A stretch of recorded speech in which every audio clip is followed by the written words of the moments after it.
What's up, folks? Ethan here with Hunt Ford in Franklin, Kentucky, and today we're going to continue our series on the Ford Bronco from Super Celebration East. If you haven't seen our last video where we talked a little bit about our 5 favorite surprises from the Bronco once we finally got to see it in person, we'll link that down in the description, as well as you can check this little notification button up here. Today we're going to talk a little bit about the off-road capability that is coming on the Ford Bronco. Ford's done a few things a little bit differently from other models that they kind of have made. They have a lot more off-road tech. There's a new independent front suspension, as well as they're introducing the Sasquatch package. So we're going to talk a little bit about that kind of stuff, whether or not you need it, kind of what makes it so much better.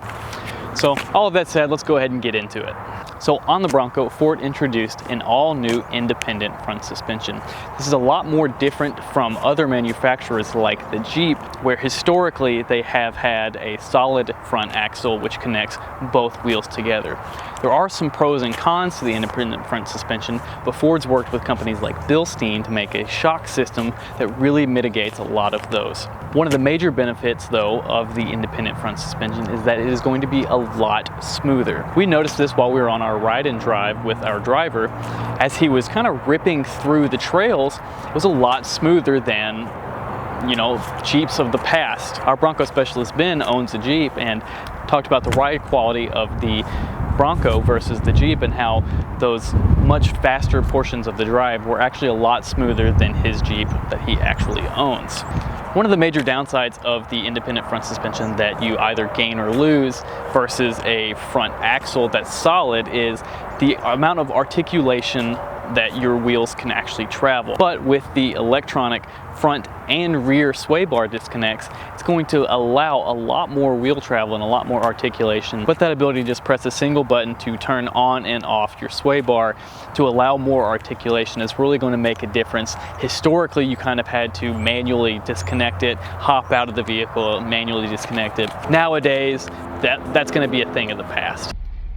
I can also adjust turn my sway bar disconnect on and off at any time. I don't have to be on flat level ground. It will do it right now, and I can continue on and start rock crawling. Let's say I really need articulation, I'm in a really deep rut, I can literally disable it, or excuse me, activate the sway bar disconnect at any time. We had a chance to see this a little bit more in action on the trail with the first edition we were riding in. When we popped up onto a rock on the front side, the back wheel was actually 3 to 4 inches off the ground. With that electronic sway bar disconnect, we were able to just press a button and lower that wheel back down to the ground so that you can maintain traction on all 4 wheels. That rear locker is engaged, but it wouldn't pull up. So you're gonna leave the sway bar I'm gonna leave it connected. Okay. I'm gonna leave it connected, normal driving. And what I'll do is, just to get us up on the rock,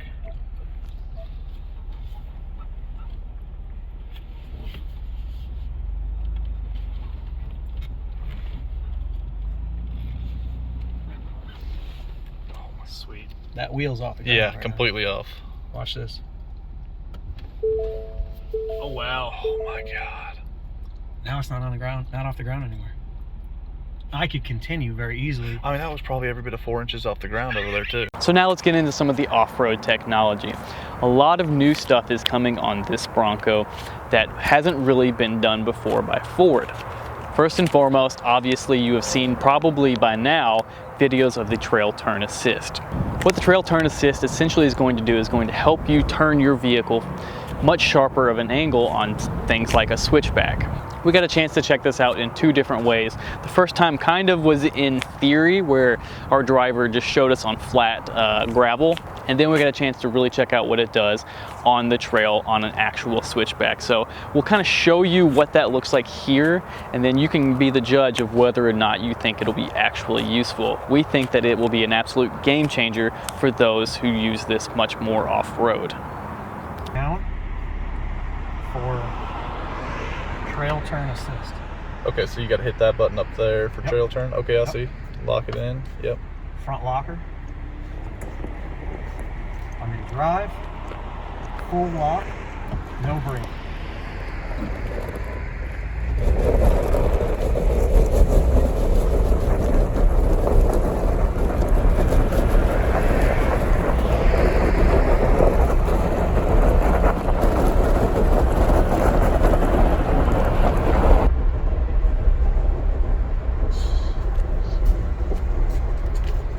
So we're still in 4 low. I'm gonna leave my sway bar connected because that's how I've been driving it. I know other drivers have been disconnecting it. I'm engaging my front locker, and I'm gonna engage the trail turn assist. And then as we get up there and I start to turn the wheel, the computer's gonna realize I'm turning left, and it's gonna lock that rear inside tire, send the power to the front because my locker's on, and it's gonna send it to the outside and pivot me around and allow me to take this without backing up, assuming I can do my part as the driver, which isn't anything except steering and being in drive. Anything but steering and turning the wheel.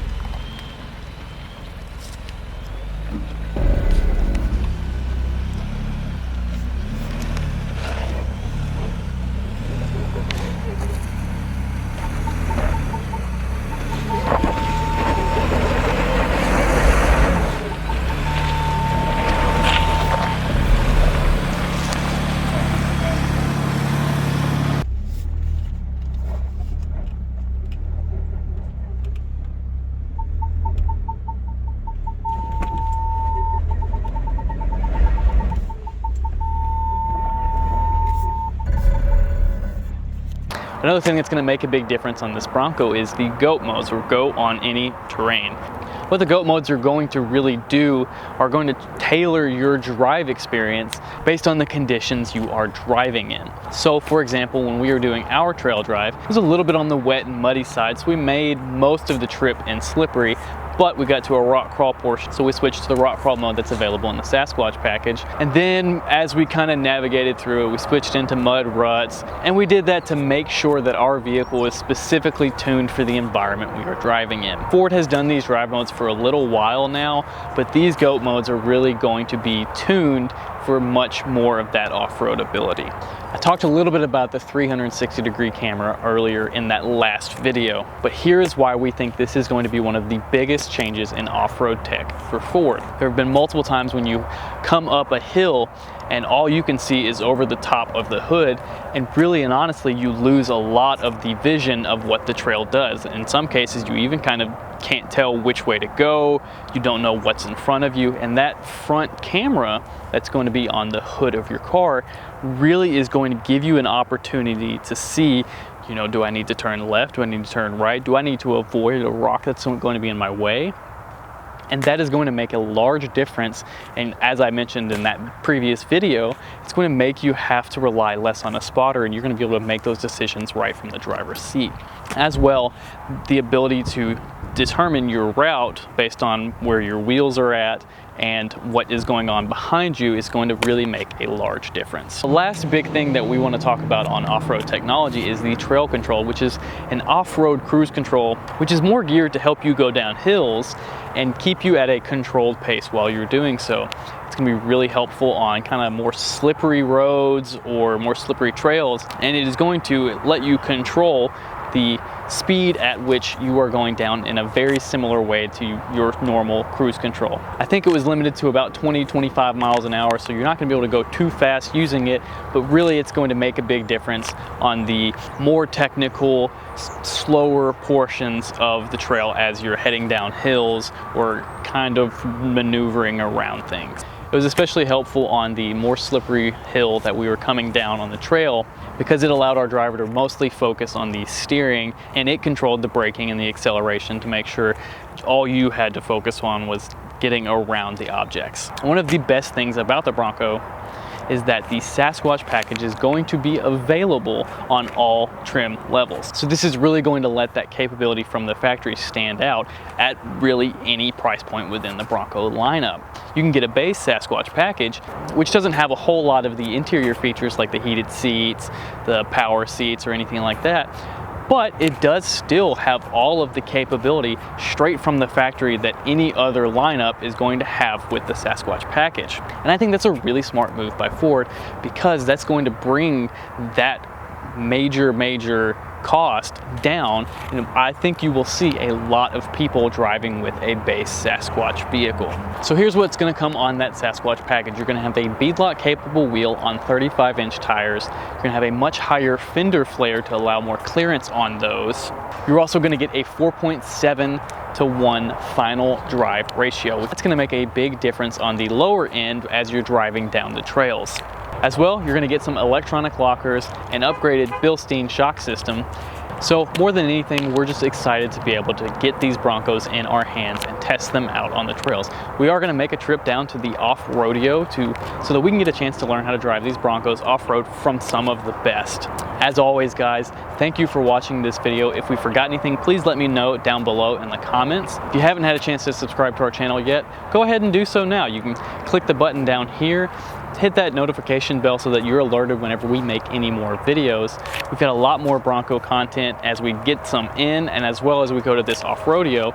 You're not going to want to miss any of that. As always, guys, thanks for watching. We'll catch you later.